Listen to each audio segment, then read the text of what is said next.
Hello friends, welcome to Jagran IAS PCS। ये 27 अप्रैल Indian express में जो भी न्यूज आर्टिकल्स यूपीएससी और स्टेट पीसीएस के लिए इंपॉर्टेंट हो सकते हैं उसका एनालिसिस है। हम यहाँ शॉर्ट नोट्स भी प्रोवाइड करते हैं जो कि इन न्यूज आर्टिकल्स के समरी होते हैं। इनमें कुछ पॉइंट्स जो है येलो कलर से हाईलाइटेड होते हैं, वो प्रीलिम्स पॉइंट ऑफ व्यू से इंपॉर्टेंट होते हैं, और कुछ जो है इस तरह से अंडरलाइंड होते हैं ब्लैक कलर से, जो कि आपके मेंस के लिए इंपॉर्टेंट हो सकते हैं। ये शॉर्ट नोट्स जो है हमारे टेलीग्राम चैनल पर अवेलेबल होंगे। शुरू करते हैं फर्स्ट न्यूज आर्टिकल के साथ, जो कि एडिटोरियल पेज से है और ये इंटरनेशनल रिलेशन से रिलेटेड है। रिसेंटली ताइवान के कुछ अपोजिशन लीडर्स जो हैं वो चाइना के प्रेसिडेंट शी जिनपिंग से मिलने के लिए गए हुए थे, सो ये न्यूज़ में है। इस मीटिंग को वर्ल्ड वाइड एक नैरेटिव के रूप में देखा जा रहा है। चाइना जो कि ताइवान पे क्लेम करता है कि ताइवान जो है चाइना का पार्ट है, और इस मीटिंग को एक पीसफुल रीयूनिफिकेशन, मतलब कि ताइवान को पीसफुल तरीके से रीयूनिफाई किया जा सकता है चाइना के साथ, ये चाइना दिखा रहा है। जबकि यूएस एक कॉन्फ्लिक्ट में इन्वॉल्व है, सो चाइना जो है अपनी छवि को सुधारने के लिए ऐसा कर रहा है। इसके अराउंड जो डिस्कशन है वो ये है कि 2028 में ताइवान में इलेक्शंस होने वाले हैं, और ताइवान में अभी जो है एक डेमोक्रेटिक पार्टी की गवर्नमेंट है, जबकि चाइना जो है एक कम्युनिस्ट कंट्री है। 2028 में जो इलेक्शन होगा उसमें जो है चाइना इन्फ्लुएंस कर सकता है उस इलेक्शन में, और उसके फेवर का जो पार्टी है, मतलब कि उसके साठगांठ का जो पार्टी है, कुमितांग पार्टी, केएमटी, इसी केएमटी के जो लीडर्स हैं शी जिनपिंग से मिलने के लिए गए थे। सो ये न्यूज़ में है। इसका बैकग्राउंड जानते हैं, ताइवान से रिलेटेड क्या हिस्ट्री है। 1949 में जब चाइना जो मेनलैंड है उस पर पीपल रिपब्लिक ऑफ चाइना, यहाँ कम्युनिस्ट पार्टी ऑफ चाइना ये सत्ता में आई थी, कम्युनिस्ट पार्टी ऑफ चाइना। तो इस पार्टी को अपोज करने वाले जो लीडर्स थे लाइक केएमटी, मतलब उनका कहना था कि ताइवान जो है रियल चाइना ताइवान है, और ताइवान को रिपब्लिक ऑफ चाइना नाम दिया गया था। सो चाइना का क्लेम है कि मेनलैंड चाइना ही चाइना है, जबकि ताइवान का क्लेम है कि ताइवान मेनलैंड चाइना है, और ताइवान जो है एक अपने आप को एक सॉवरिन कंट्री के रूप में देखता है। जबकि 1971 में यूएन के द्वारा एक डिक्लेरेशन के अनुसार जो मेनलैंड चाइना है उसको मेन चाइना माना गया। तब से ताइवान जो है आइसोलेट होता गया। हालांकि जो डिफरेंट कंट्रीज है ताइवान को एक सॉवरिन कंट्री मानते हैं, मतलब रिकग्निशन देते हैं, बट यूएन ताइवान को रिकॉग्नाइज नहीं करता है। यूएस का बैकिंग ताइवान को हमेशा से रहा है, और उसमें यूएस के जो है अपने इंटरेस्ट इन्वॉल्व हैं, और वो ये है कि ताइवान जो है पैसिफिक ओशन में लोकेट करता है, और ताइवान, फिलीपींस, जापान और साउथ कोरिया ये आइलैंड नेशन वैसे नेशंस हैं जो कि यूएसए के लिए, चाइना को काउंटर करने के लिए, या कहें तो पैसिफिक ओशन में अपने डोमिनेंस को बरकरार रखने के लिए एक इम्पॉर्टेंट अलाइज हैं। सो यूएसए इन नेशंस को बैक करता है, और ताइवान जो कि अपने आप को एक इंडिपेंडेंट नेशन के रूप में बताता है, यूएसए जो है उसको सपोर्ट करता है। सो इस मामले में तो यूएसए का इंटरेस्ट है ही है। उसके बाद ये ताइवान स्टेट जो है ये ट्रेड के हिसाब से बहुत ही इम्पोर्टेंट है। सो अगर इस स्टेट पे अगर चाइना का कब्जा होता है तो फिर यहाँ से गुजरने वाले शिप्स उस पे चाइना का कब्जा हो सकता है, मतलब कि उस ट्रेड पे कब्जा हो सकता है। इसके बाद ताइवान जो है जो ग्लोबल चिप मैन्युफैक्चरिंग है उसमें एक लीडिंग प्रोड्यूसर है। अगर पहले से ही, जबकि चाइना जो है जो क्रिटिकल मिनरल्स है सेमीकंडक्टर से रिलेटेड उस पे चाइना का दबदबा है, और अगर ताइवान पे कब्जा हो जाता है, मतलब कि ताइवान को रीयूनिफाई कर लिया जाता है, तो चाइना का जो है चिप इंडस्ट्री का सप्लाई चेन पे जो डिपेंडेंस है चाइना पे और बढ़ जाएगा।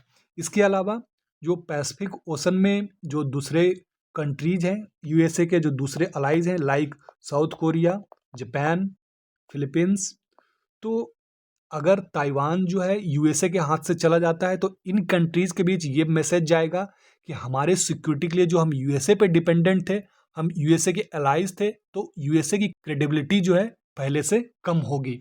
सो ये भी एक फैक्टर है। सो कुल मिलाकर ताइवान जो है यूएसए के लिए इम्पोर्टेंट है, पैसिफिक ओशन में अपने डोमिनेंस को बरकरार रखने के लिए, जबकि चाइना जो है ताइवान को यूनिफाई करना चाहता है ताकि वो इससे रिलेटेड जो एडवांटेज है, जो यूएस को एडवांटेज मिल रहा है, उसको ब्लॉक कर सके।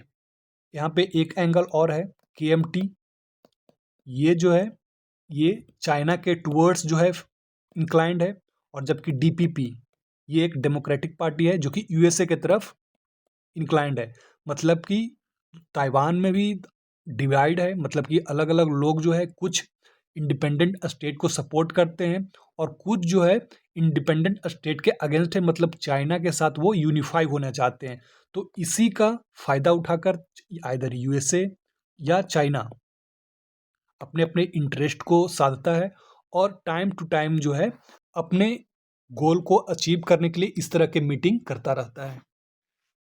सो ये ताइवान स्टेट जो है इम्पोर्टेंट हो जाता है प्रीलिम्स पॉइंट ऑफ व्यू से, और मेंस पॉइंट ऑफ व्यू से यूएसए, चाइना, ताइवान और पैसिफिक ओशन, ये जो गेम है वो इम्पोर्टेंट हो जाता है।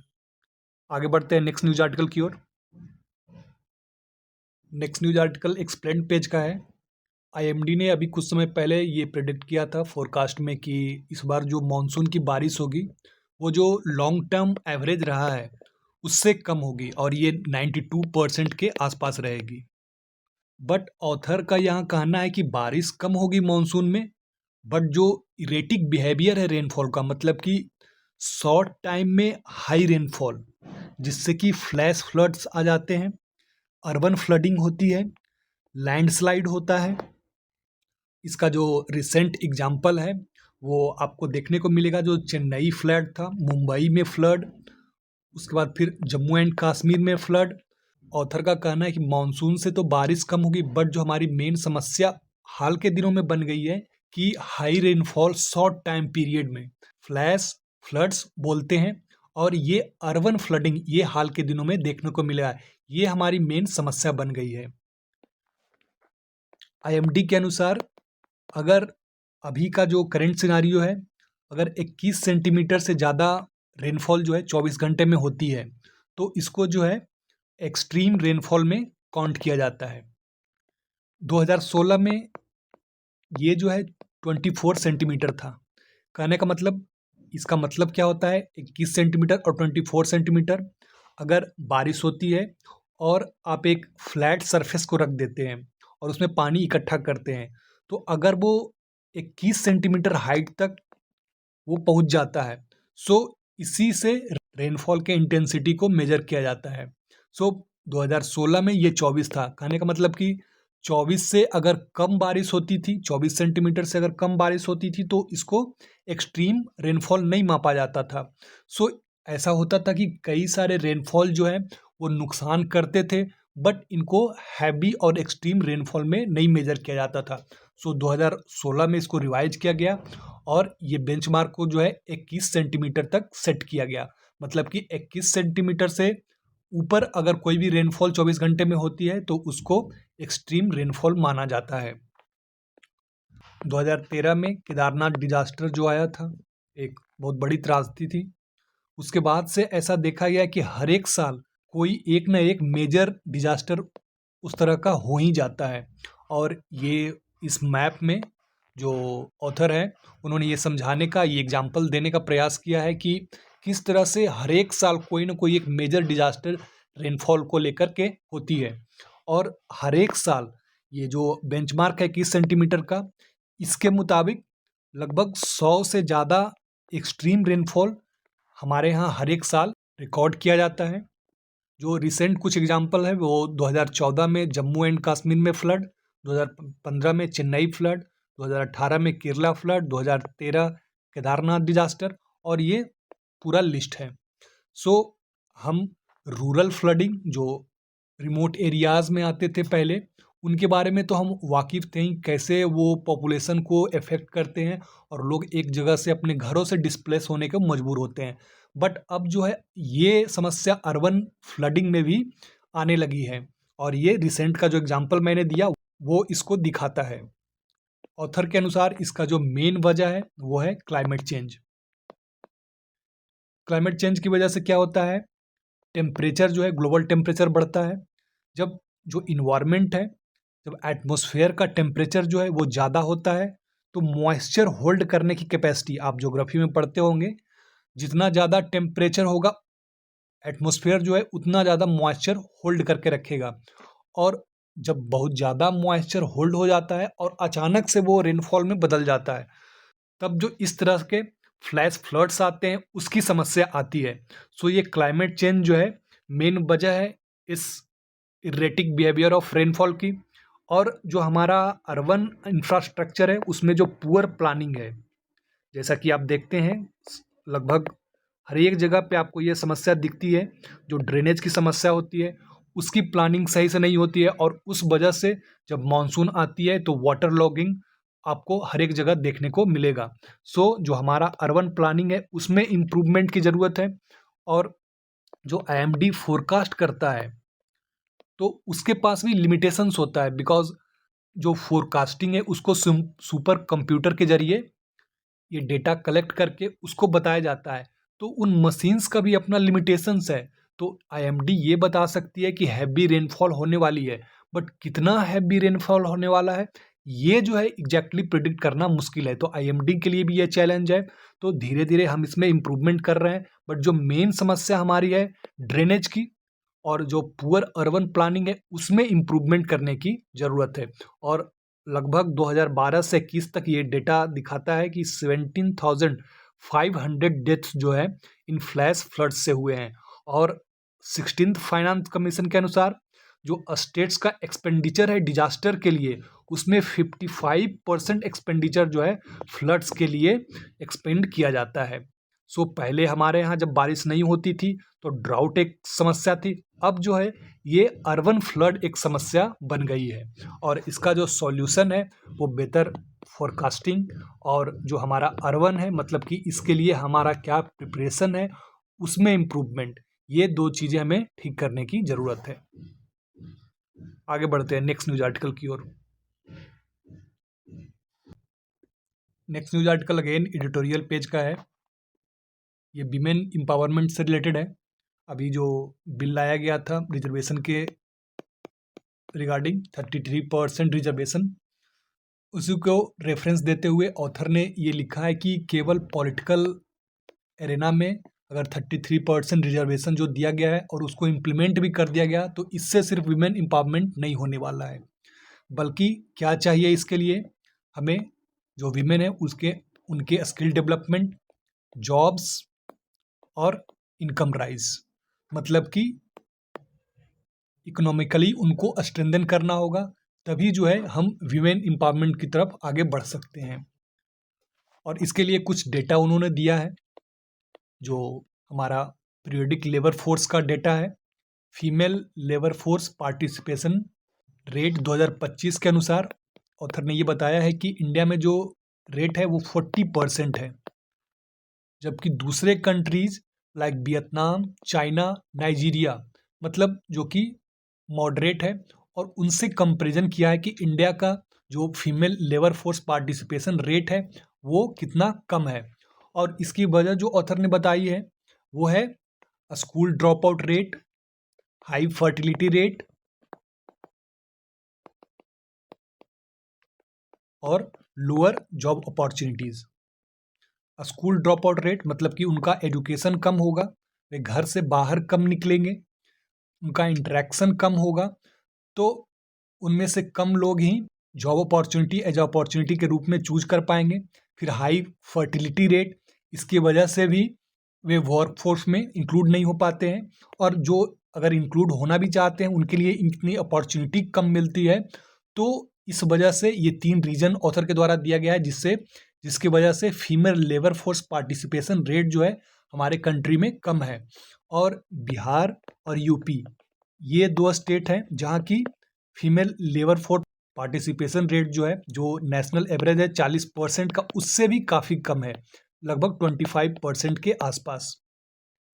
सो ऑथर ने ये बताया है कि हमारे यहाँ जो लेबर इंटेंसिव सेक्टर है उनमें टेक्सटाइल सेक्टर, ये एक ऐसा सेक्टर है जिसमें हम विमेन लेबर फोर्स पार्टिसिपेशन को काफ़ी बढ़ा सकते हैं।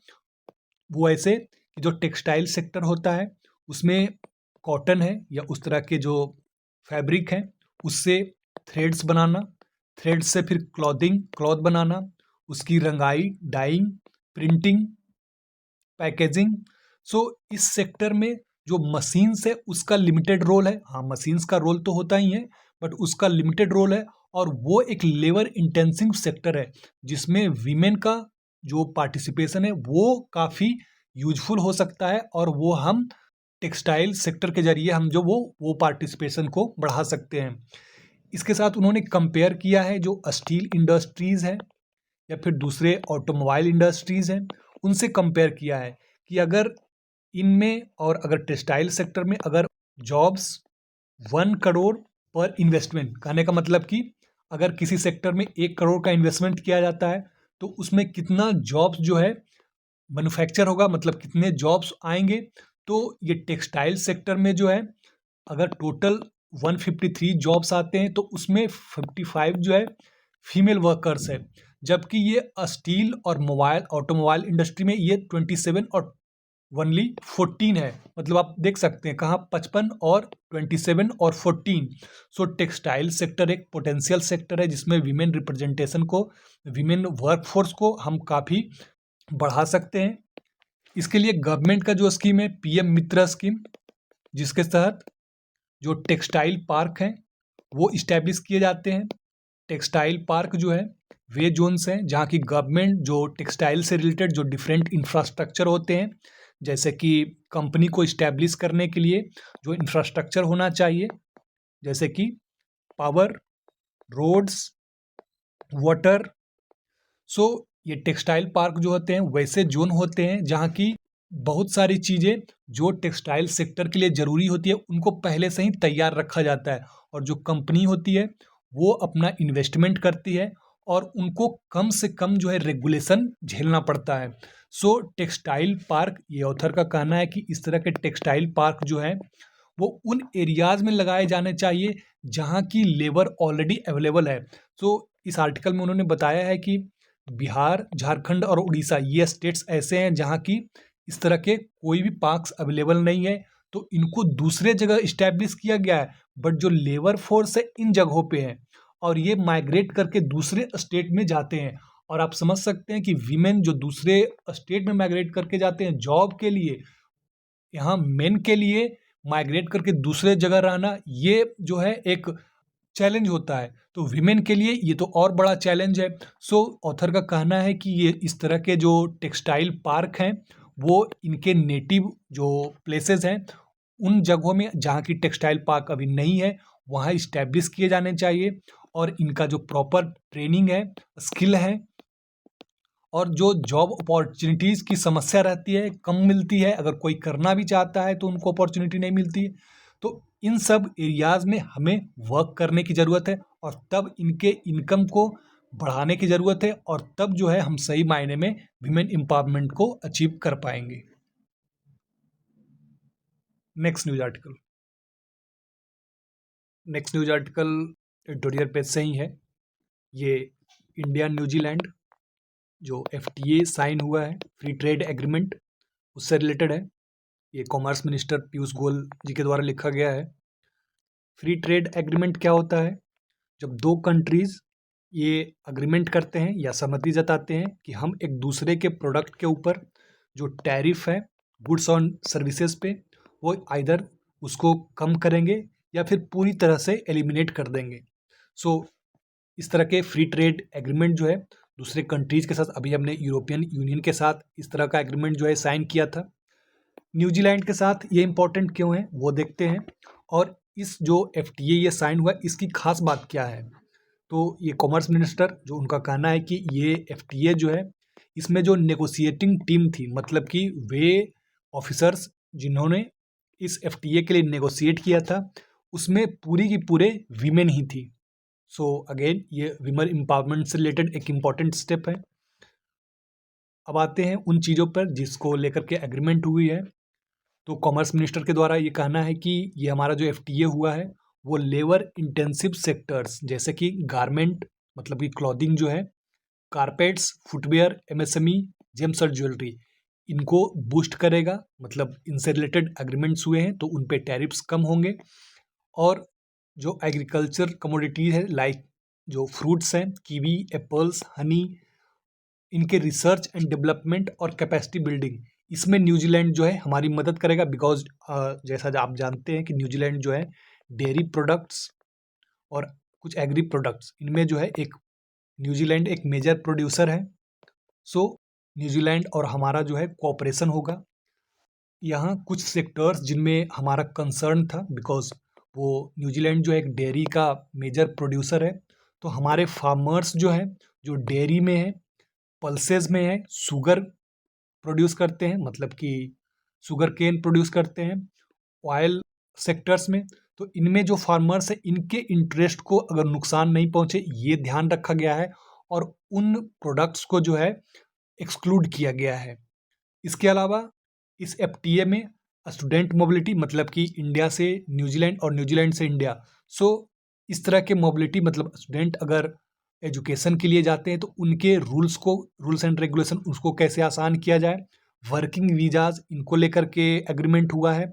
इन्वेस्टमेंट को लेकर के एग्रीमेंट हुआ है। एफटीए में इस तरह के ब्रॉड एग्रीमेंट होते हैं जो टैरिफ और उसके साथ साथ इन्वेस्टमेंट, मोबिलिटी, वर्किंग वीजा, इन सब को लेकर के भी एग्रीमेंट किया जाता है। आगे बढ़ते हैं नेक्स्ट न्यूज आर्टिकल की ओर। Next news article economy section से रिलेटेड है। हमारे यहाँ जो कंपनीज एक्ट 2013 के अंदर ये मैंडेटरी किया गया था कि जो भी कंपनीज है, जो एक सर्टेन लेवल की कंपनीज है, उनका जो सर्टेन टर्नओवर है, तो उनको अपना जो डिसीजन मेकिंग बॉडी है, जैसे कि डायरेक्टर लेवल का, वहाँ जो है कम से कम एक फीमेल डायरेक्टर होना जरूरी है। ये मैंडेटरी किया गया था। बट ये देखा जा रहा है या पहले भी देखा गया है कि ये रूल्स एंड रेगुलेशन एक सिंबॉलिक तरीके से इनको फॉलो किया जा रहा है। मतलब कि आइदर मोस्ट ऑफ द कंपनियां मिनिमम जो है कि एक डायरेक्टर रहना चाहिए, सो मिनिमम एक डायरेक्टर है, या फिर उतना भी नहीं तो वो अपने फैमिली मेंबर्स को इसमें इंक्लूड कर लेते हैं और एज अ समझिए कि एक टोकनिस्ट स्ट्रेटजी के रूप में इसको अपनाते हैं। सो इस आर्टिकल में बताया गया है कि जो हमारे यहाँ वीमेन डायरेक्टर्स हैं हाई डिसीजन लेवल बॉडीज़ के रूप में, वो जो ग्लोबल एवरेज है उससे काफ़ी कम है। हालांकि कुछ जो बॉडीज़ हैं उनमें पार्टिसिपेशन अच्छा भी है, बट ये देखा गया है कि मोस्टली कंपनीज जिन्हें मैंडेटरी है एक डायरेक्टर होने की, तो वो जो है आइदर सिंबल के लिए या फिर उतना भी नहीं, वो अपने फैमिली मेम्बर्स को ही एज अ इंक्लूड कर लेते हैं डायरेक्टर के रूप में। सो प्रीलिम्स पॉइंट ऑफ व्यू से आपके लिए ये इम्पोर्टेंट है। ये जो एक्ट 2013 में आया था, इसमें मल्टीपल स्टेटमेंट में ये क्वेश्चन पूछा जा सकता है। और बाकी जो दूसरे पॉइंट हैं like mains point of view से, ये पॉइंट इम्पॉर्टेंट है कि जब डाइवर्सिटी जहाँ जहाँ होती है, मतलब कि वीमेन भी डायरेक्टर के रूप में इंक्लूडेड होते हैं और अच्छी संख्या में होते हैं, वहाँ जो है इफ़िशियंसी जो है काफ़ी अच्छी होती है। तो ये एज एक मेंस पॉइंट के रूप में आप इसको इंक्लूड कर सकते हैं। इसके अलावा जो इशूज़ हैं, इशूज़ में टोकन अपॉइंटमेंट, फैमिली मेम्बर्स और कुछ डेटा, इसको एज अ मेंस पॉइंट के रूप में आप इंक्लूड कर सकते हैं। तो ये था आज का पूरा इंडियन एक्सप्रेस का एनालिसिस। आई होप आपके लिए ये यूजफुल रहा होगा। All the best. Thank you for watching.